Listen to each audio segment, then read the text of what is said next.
So, right off the bat, I'm just gonna say it. You should buy Resident Evil Requiem.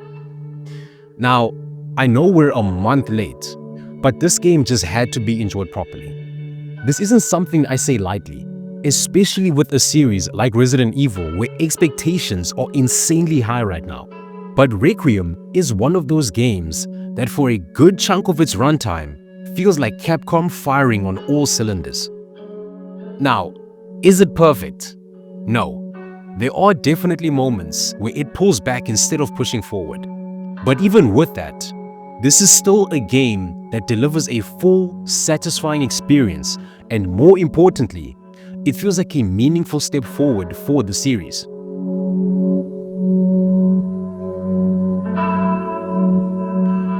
Resident Evil Requiem is essentially the next evolution of what Capcom has been building with modern Resident Evil. It pulls from two very distinct directions. On one side, you've got the grounded first-person horror DNA that came from Resident Evil 7 Biohazard. On the other hand, you've got the more fluid, action-oriented design that was introduced in Resident Evil 4.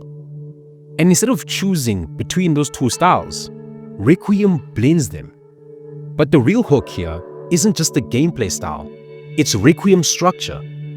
You're switching between Leon and Grace throughout the campaign. And that dual perspective isn't just a gimmick, it's the entire identity of the game.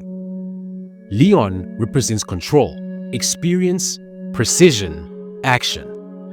Whereas Grace represents tension, vulnerability, survival, horror. And everything in Requiem is built around that contrast. On top of that, this is a full-length Resident Evil campaign with a clear narrative direction. It's not just another isolated story.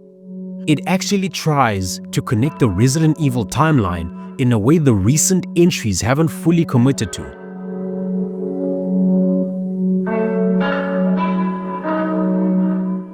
What Requiem does well in its own regard?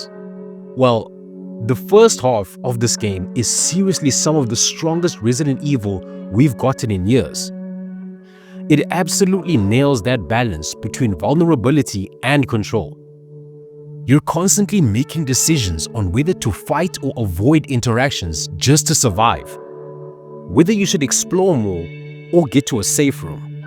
That tension, the core of Resident Evil, is something Requiem understands and executes it to a degree. Leon's gameplay feels like a natural continuation of what worked in the RE4 remake. Movement is smooth, gunplay is tight, and encounters feel intentional. Nothing feels random or thrown together. Every fight feels like it's been designed with purpose.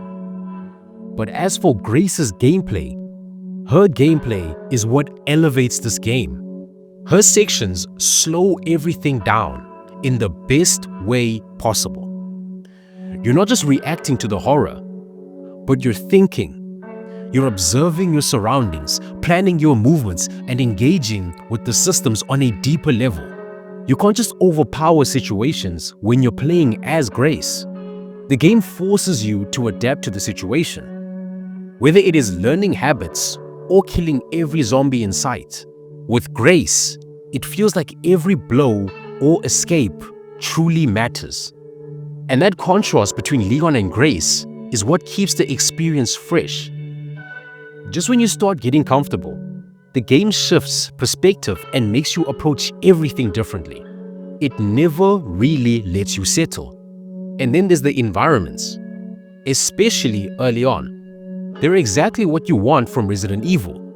Distinct, atmospheric, and memorable.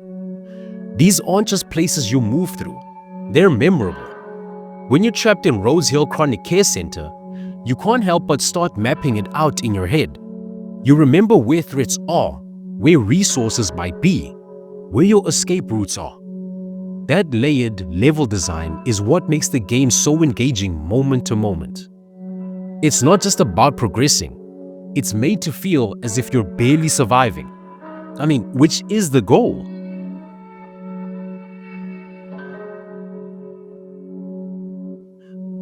Now, This is where things get a little more nuanced. Because when people talk about Requiem, the biggest criticism you're gonna hear is about the second half of the game. And while it does shift, the tone changes slightly, the pacing adjusts, and it leans a bit more into action. But I don't think it's as simple as saying the game falls off. I actually enjoyed the second half. Instead of feeling like a drop in quality, it feels more like a transition. The game moves from pure survival horror into something that aligns more with the broader Resident Evil universe. And that shift serves the game well. One of the biggest issues with recent entries, especially the remakes, is that they left tons of gaps, story threads that weren't fully explored, character development that felt incomplete, and parts of the world building didn't quite connect. Requiem actively tries to fix that. It builds on Leon in a way that feels consistent with where he was left in RE4. You see his growth, not just in the story, but in how he plays. He's more capable, more controlled, more confident. And the game reflects that mechanically. At the same time, it expands the larger biohazard landscape. You get a better sense of how the world has evolved, how threats have changed, how people have adapted. And importantly, it does this without leaning entirely on nostalgia. There are familiar elements, sure, but they're used to strengthen the continuity, not replace new ideas. That said, this is also where the game plays it a little safe. Because while it connects everything really well, there are moments where you can feel it holding back creatively. The environments, especially later on, don't always reach the same level of distinctiveness as the early game. Structurally, it sticks a bit too close to what you'd expect. And that's the frustrating part, because whenever Requiem introduces something new, it works exceptionally well. So naturally, you'd want more of that. The Leon and Grace dynamic is another area where you can feel untapped potential. What's there is strong. The contrast, the pacing, the design philosophy are all things I enjoyed about the game. But it could have gone even further. There aren't quite enough moments where their differences actively influence each other in a meaningful way. It's more contrast than interaction at times.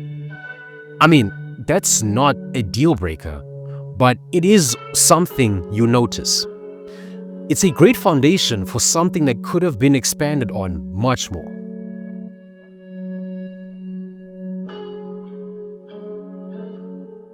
So, who is Resident Evil Requiem for? If you've been enjoying the modern direction of Resident Evil, then obviously I'd recommend Requiem. If you like the tension of RE7 but also appreciated the refined gameplay of RE4 Remake, this game is basically designed with you in mind. It's also great for players who want a full structured campaign. This isn't a short fragmented experience. It's a complete journey with a clear beginning, middle, and end. At the same time, if you're someone who prefers pure survival horror with minimal action, the second half might not hit as hard for you. And if you're looking for something radically different from the formula, this might feel a bit too familiar in places. But if you want a polished, well-paced Resident Evil game that understands what makes the series work, this game absolutely delivers. So, let's bring it back to the main question. Should you buy Resident Evil Requiem? The answer is a simple hell yeah. Because even with its missed opportunities, this is still a very complete experience. The first half alone is what makes this game worth it. And the second half, while different, adds something meaningful to the overall package. It expands the story, develops the characters, and gives the game a sense of purpose beyond just the moment-to-moment gameplay. It feels like a culmination, like everything Capcom has been building toward with modern Resident Evil is finally coming together in one place. Could it have pushed further? Definitely. But what's here is polished, confident, and most importantly, engaging from start to finish. At the end of the day, Resident Evil Requiem isn't trying to reinvent the series. It's trying to refine it, to connect it, to bring everything together in a way that feels cohesive, and for the most part, it succeeds. It gives you that classic Resident Evil tension backed by modern gameplay design with a structure that keeps things fresh without losing focus. And yeah, there are moments where you wish it took bigger risks. But what it does well, it does really well. So yes, this is one you don't need to overthink. Just buy it. But that's just my take. I'm curious what you guys think. Did the second half work for you, or did it lose you a bit? Let me know down in the comments. And if you enjoyed this video, make sure to like, subscribe, and stick around for more from Controller Culture. And with that said, I'll see you all in the next one.